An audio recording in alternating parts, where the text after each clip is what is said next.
Voilà, ça y est, elles font moins de 6,1 mm. Salut à tous, bienvenue dans l'entre. Dans cette nouvelle série de vidéos tuto, je vais vous montrer des trucs et astuces pour changer des pièces rapidement, pour installer des pièces rapidement ou pour vous faciliter la vie, mais toujours rapidement. Je commence cette série de vidéos parce qu'on me pose toujours beaucoup de questions. Comment est-ce qu'on fait pour changer ci? Comment est-ce qu'on fait pour changer ça? Est-ce que tu peux faire un tuto sur ceci? Est-ce que tu peux faire un tuto sur cela? Et ma réponse est invariablement, j'ai pas le temps. Mais je vais quand même le faire. Là, je viens de rentrer de partie, j'ai mon chest qui est encore rempli de chargeurs d'AEG. Chargeurs remplis eux-mêmes de billes.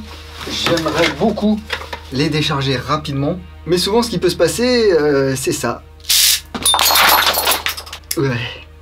Pas bonne méthode. Donc on va voir comment on peut se faciliter la vie. Attention, je n'ai rien inventé. Ce sont des astuces que d'autres utilisent depuis bien avant moi, bien avant l'invention même de l'airsoft. Ça fait quelques années que j'ai ma petite technique de BB Unloader et je vais vous montrer ça tout de suite.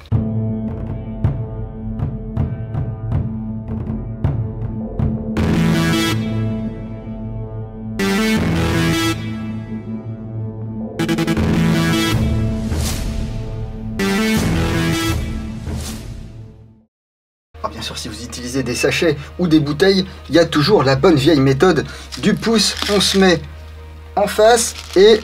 Bon, là ça marche pas parce que les ressorts ils sont balèzes. On se met comme ça. Voilà. Sauf qu'invariablement, on va tomber sur des chargeurs qui ont un ressort un petit peu plus dur ou qui vont avoir ici la petite pièce de rétention qui est un petit peu bizarre.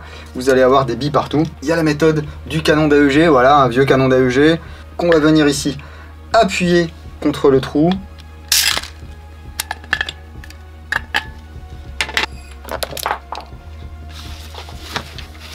Mais voilà, il y a toujours des billes qui vont rester dans votre canon. Voilà, moi ça m'arrive assez souvent.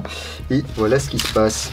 Enfin, à part si vous prenez un canon 620 Orga par exemple. Mais bon, c'est un petit peu galère. Donc ce que j'ai fait, c'est que dans une boîte de réplique, vous savez parfois, on a ce genre de pièces. Ce sont des BB loaders qui viennent avec une tige en plastique.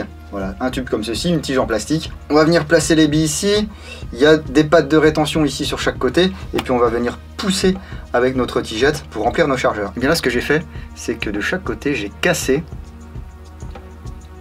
les petites pattes de rétention des billes. Ce qui fait que mes billes, voilà, passent directement au travers.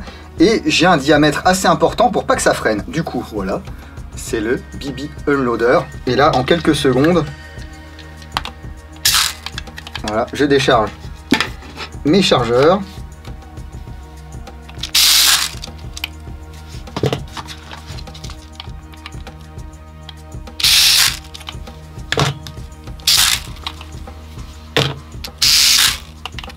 Ah, mes billes ne restent pas emprisonnées dans le tube ni rien parce que le diamètre est plus important. Il m'en reste un ici. Et voilà. Donc, vous voyez, en quelques secondes, là, j'ai pu décharger mes 1, 2, 3, 4, 5, 10 chargeurs d'AEG. Là, on a un embout qui est évasé. Et puis ici, ça va être plus large qu'un canon de précision ou qu'un canon d'AEG. Donc nos billes ne vont pas avoir tendance simplement à rouler et parfois à rester emprisonnées dans le canon et se mettre à la queue leu-leu. Donc si vous avez ce genre de truc dans une de vos boîtes de réplique, enlevez les deux petits ergots et vous avez un magnifique BB Unloader. Voilà, c'est simple comme bonjour. Je vous le disais, j'ai rien inventé, hein. Simplement adapter ce BB Loader et transformer en BB Unloader. Si ça peut vous être utile, vous faire gagner du temps et surtout éviter de vous faire mettre à quatre pattes dans votre salon ou dans votre cave parce que vous avez loupé l'embout de votre bouteille avec un de vos chargeurs, eh bien c'est toujours bon à prendre. Je vous retrouve bientôt pour un nouveau tuto et je vous dis à bientôt dans l'entre du dingo. Bise.